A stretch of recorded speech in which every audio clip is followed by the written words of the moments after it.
Saudações alvinegras, aqui são as meninas de Fora da Vila, eu sou o Carlos Zuc, trazendo para vocês aí uma vitória suada, sofrida, na raça no final, com o Peixe levando 3 pontos contra o adversário direto, que a gente joga eles lá para baixo, a gente tá com 6 de vantagem agora, mas antes de falar aí de como foi o jogo, eu vou pedir para vocês a gentileza, né? Se inscreva no canal, curta esse vídeo, deixe nos comentários aí. Pode ser antes, pode ser depois, se você achar que dá para comentar depois em cima do que a gente falou. Se quiser comentar antes também, sem problemas. Se inscreva no nosso canal e ative as notificações para receber o nosso conteúdo. E bora lá, vamos lá falar desse jogo aí que foi Goiás 0, Santos 1, fora de casa. O Santos foi a campo com o João Paulo no gol. O Lucas Braga fazendo a lateral mesmo. A dupla de zaga foi Messias e Joaquim e o Kevinson na esquerda. O Thomas Rincon, ele jogou no meio mesmo, assim, a gente jogou numa formação mais parecida com um 4-4-2 do que com o Rincon jogando na zaga, que era uma coisa que todo mundo tava falando, mas na saída de bola ele voltava para fazer, mas isso, normalmente o primeiro volante faz isso em qualquer formação. Então no meio de campo foi com o Rincon, Jean Lucas, o Rodrigo Fernandes para melhorar a marcação ali junto com o Rincon e o Nonato, e na frente jogou o Maxi Silveira ao lado do Marcos Leonardo, o que eu achei que foi mais inteligente da parte aí do Marcelo Fernandes, né? Porque você tem um jogador mais solto de velocidade ao invés de prender todo mundo aí, principalmente com a ausência do Soteldo. Mas apesar dele se adaptar ao que ele tinha disponível, o primeiro tempo foi todo do Goiás. Todo do Goiás. O Santos teve uma ou duas chances mais pro final, assim, e mesmo assim não foram chances tão claras, tão perigosas, assim. Então, a primeira grande chance foi do Goiás aos 13, teve um chute do Matheus Babi, que ele virou e mandou uma bomba, só que foi para fora. E aos 16, o Maguinho, o ataque do Goiás foi rolando bola. Parecia aquele gol da seleção da década de 70, assim, né, que a bola vai tocando, até que o Pelé rola pro Carlos Alberto chegar. E foi realmente, assim, esse último pedaço, né, da jogada rolou a bola pro Maguinho, o Maguinho chutou e o João Paulo teve que fazer uma defesaça ali para salvar o Santos. E o Santos tentou contra-atacar, mas estava falhando, sabe? Quando não encaixa e o passe não estava bom e tal. E aí o Santos teve uma chance ali não muito clara, perto já dos 30 e poucos, e daí aos 38 teve um chute do Lucas Braga cruzado que foi perigosa. Teve também uma chance que o Jean Lucas se enrolou, sabe? O Marcos Leonardo enfiou a bola para ele se enrolou e, assim, ele tava sozinho. Era o tipo de coisa que, se ele ganha ali o lance, ele fazia o gol. Não, ele adiantou demais a bola e foi desarmado. Que ódio. Mas em compensação, o segundo tempo foi do Santos. Então, assim, o Santos se organizou melhor, teve uma postura melhor, mais combativa, mais firme, e aproveitou no segundo tempo, conseguiu aproveitar os contra-ataques, coisa que no primeiro não deu. E daí, marcando melhor e desarmando melhor, a gente teve muito mais chance. O Goiás praticamente não teve chance no segundo tempo, e no primeiro tempo foram vários lances assim criados, uns menos perigosos, outros mais. Mas no segundo tempo foi todo do Santos. Né? O Santos é que teve as grandes chances. Então já teve um ataque que o Marcos Leonardo carregou, rolou pro Kevson que bateu e o Tadeu conseguiu defender com o pé, assim, foi tipo uma defesaça do Tadeu. E o Santos foi tentando, só que não conseguia concluir, assim. Então, tipo, um chute de longe, um chute mais perto, uma jogada que não finalizava, um cruzamento que não ia tão bem e tal. Só que daí aos 41 a gente teve escanteio, o Joaquim deu uma casquinha pro meio da área, né? Então a bola foi mais pro segundo pau, ele jogou pro meio. Teve um jogador do Santos que eu não vi quem que era, que ele dividiu a bola com o zagueiro e foi pro chão. Mas era um lance assim que ninguém ia dar nada. Só que nessa sobrou pro Furch. E aí o Furch que tinha entrado no segundo tempo, inclusive ele entrou no lugar do Jean Lucas, né? Não foi nem no lugar do Marcos Leonardo, que é o padrão. Ele entrou no lugar do Jean Lucas. Ele chutou, a bola bateu na perna do Tadeu, assim, então, tipo, ele chutou do jeito que deu, bateu na perna do Tadeu e entrou no canto. Foi gol guerreiro. Tanto que quando você vê no primeiro lance, assim, né, na câmera padrão da TV, você não entende o que tá acontecendo. Aí quando você vê da câmera de dentro do gol, que daí mostra todo mundo que tá na área, você vê como foi esse lance bem detalhado, como eu falei. Então a gente conseguiu, e daí, finalzinho do jogo, já foi aos 41 esse lance aí do gol. Então a gente conseguiu ali manter e jogamos o Goiás lá para baixo. O Goiás está com 35 pontos, o Santos está com 41. A gente tá a 6 pontos do Goiás, mas a preocupação é o Cruzeiro. O Cruzeiro tá com 37, então são 4 pontos só de vantagem ali pro primeiro time da ZR. E faltando 5 rodadas, na teoria o Santos precisa de 2 vitórias.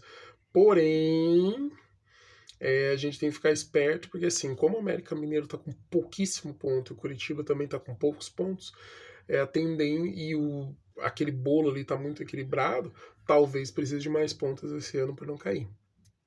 Então, assim, eu acho que assim, para garantir mesmo, né, que a gente não vai ter problema, eu diria que 48 é garantido. Eu não lembro de algum time ter sido rebaixado a 48, eu acho que aconteceu uma vez só.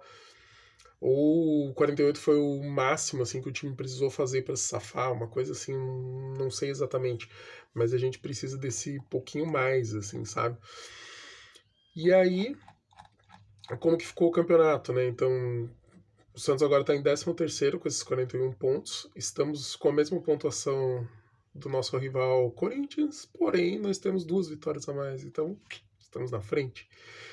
E só que o Cruzeiro e o Vasco que estão para baixo do Santos, eles têm jogos a menos também, então a gente também tem que ficar esperto nisso aí. Ó. O duelo de Cruzeiro e Vasco foi adiado para o dia 22, então a gente tem que esperar até o dia 22 para ver o que vai acontecer disso daí. O ideal é que um ganhe do outro. E no momento, a preferência é que o. Não importa, na verdade, estão com o mesmo ponto, né? Então um ganha do outro, porque daí já joga o outro lá para baixo também e a gente consegue ficar um pouco mais tranquilo, sabe? Quanto mais tiver um que fique para baixo, melhor. É lógico que o ideal é ter uns 3 ali no bolo que fiquem para baixo do Santos, porque daí, tipo, o time pegou uma sequência, perdeu 3 seguidas e o outro ganhou 2, sabe? Tipo, daí muda a posição e tal. Mas se der para já jogar alguém igual agora, o Goiás tá com 35. Aí a gente tem o Cruzeiro e o Vasco com 37. O Cruzeiro na ZR e o Vasco fora. Então, se a gente conseguisse jogar mais, deixar ali, de repente, se der um empate também, empate é bom também nesse caso entre Cruzeiro e Vasco. Os dois ficam só com 36, a gente fica com 4, eles ficam com 38, a gente fica com 3 de vantagem para eles, uma vitória, e aí joga para baixo, mas o ideal é que um deles perca. Se der empate também, bacana. Então, assim, qualquer resultado pra gente aí legal, mas o ideal seria que o Cruzeiro perdesse. Aparentemente, o momento do Cruzeiro é pior do que o do Vasco. O Vasco tá conseguindo aí tirar uns pontos aí importantes, tá numa pegada parecida com a do Santos, assim, de conseguir alguns pontos importantes aí, né, em certos jogos. Então, a gente precisa desse foco.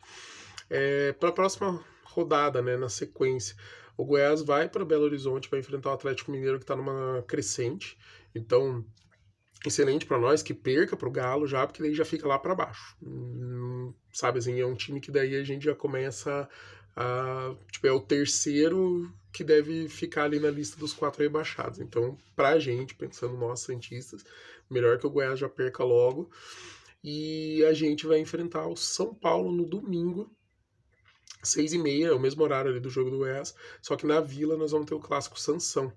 Então, jogo dificílimo. O São Paulo deu depois do. Já estava assim melhorando, né? E daí com a campanha aí da Copa do Brasil deu uma esfriadinha, mas o São Paulo tem jogado bem, tem conseguido pontos. O São Paulo está em 9º no campeonato com 45. Seria lindo a gente ganhar esse jogo, lindo demais, porque aí a gente consegue ficar um ponto só abaixo do São Paulo e já joga essa galera lá para baixo. Daí o Goiás perdendo aí o seu jogo para o Atlético Mineiro, que é tendência. Não tô dizendo que vai acontecer, mas é tendência. E a gente vai torcer para isso também. A gente ganhar.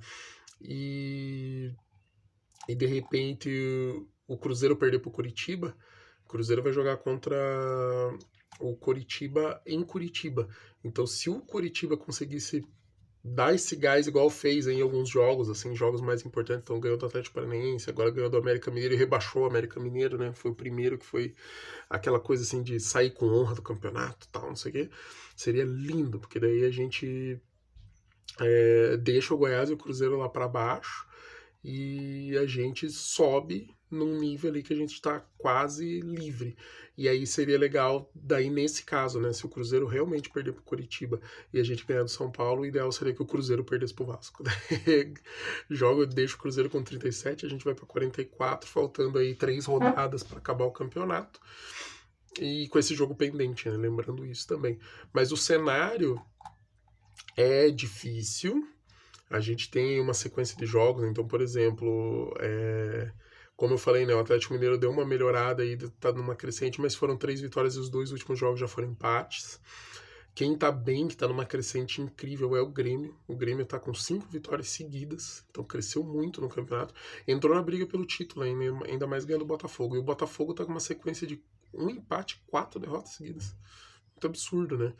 Então, assim, na briga do... E o Palmeiras vinha de uma sequência de 4 vitórias e acabou perdendo pro Flamengo. O Flamengo tá mais irregular, o Bragantino... Mas, assim, irregular, tipo, perdeu 2 e ganhou 3. A mesma coisa que o Bragantino. São times que estão na briga, até porque o Grêmio e o Palmeiras, que estão com a mesma pontuação do Botafogo, tem um jogo a mais que o Botafogo. O Botafogo ainda tem um jogo para fazer. Se ele ganhar, ele abre 4 de vantagem para esses times. Agora, o Bragantino e o Flamengo estão com o mesmo número de jogos do Botafogo. Então, o Botafogo está com 59, o Bragantino com 58, com 32 jogos. E a gente vai ter um Bragantino e Botafogo. E se o Bragantino jogando em casa, o Bragantino jogando em casa. Então, se o Bragantino ganhar esse jogo do Botafogo, ele assume a liderança e abre 2 pontos de vantagem aí. E o Flamengo, que tem a mesma quantidade de jogos dos dois, está com 56. O Flamengo ganhando o Fla-Flu, jogo dificílimo, né? Grande chance aí também de pular para a mesma pontuação do Botafogo. O Botafogo daí levaria vantagem no número de vitórias, mas mesmo assim, né, embola o campeonato para... Esse campeonato, assim, no geral, ele tá bem emocionante, assim. Então tem uma briga pelo título que parecia tranquila pro Botafogo. O Botafogo caiu muito de rendimento. E os outros times estão oscilando, mas oscilando relativamente positivo. E a gente ali naquele bolo ali para brigar também. Tem uma briga muito forte contra a zona de rebaixamento. É pena que a gente tá jogando esse campeonato. É emocionante para quem não tá envolvido nisso. Pra gente é só uma emoção de tensão o tempo inteiro. Sofrendo muito. Mas são cenários positivos aí. A gente tem um cenário muito positivo aí pro Peixe evitar passar essa vergonha. E com o Marcelo Fernandes, né? Tipo, ele que trouxe esse gás aí pra gente. E aí, falando de quem tá brigando com a gente ali, o América Mineiro já rebaixado. A sequência são 3 derrotas, 2 empates. O Coritiba teve 3 derrotas, mas teve 2 vitórias. O Goiás já perdeu 3, empatou 1 e ganhou outra. O Cruzeiro perdeu 3 e ganhou 2. O Vasco perdeu 2, empatou 1 e ganhou 2. O Bahia tá numa sequência pesadinha negativa e também tá com os mesmos 37 e já tem 33 jogos, assim como nós. Então, interessante a gente pensar nisso também. O Cruzeiro tá com 2 jogos a menos em relação a gente, pesado isso. O Bahia foram 4 derrotas e só 1 vitória. Aí a gente tem o Corinthians, que teve 2 vitórias, 2 empates e 1 derrota. E o Santos teve 3 vitórias e 2 empates. Sequência de 5 jogos sem derrota. É o recorde do Santos no Brasileiro desse ano. E acho que já faz alguns anos que a gente não consegue uma sequência de 5 jogos sem perder.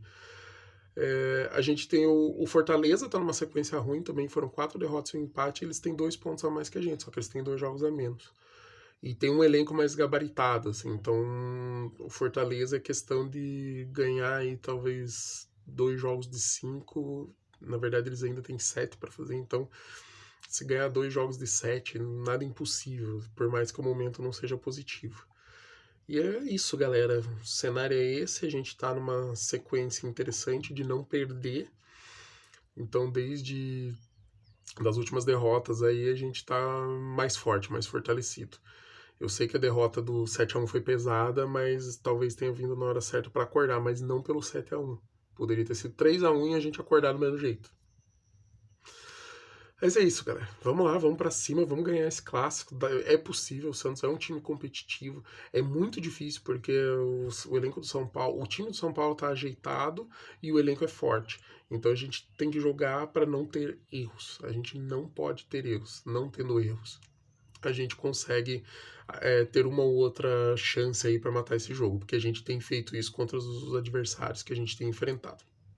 Obrigado, galera, para você que acompanhou o nosso vídeo. Curta, comente, compartilhe, se inscreva no canal, ative as notificações. Tragam mais cientistas, um grande abraço e pra cima deles. Até mais.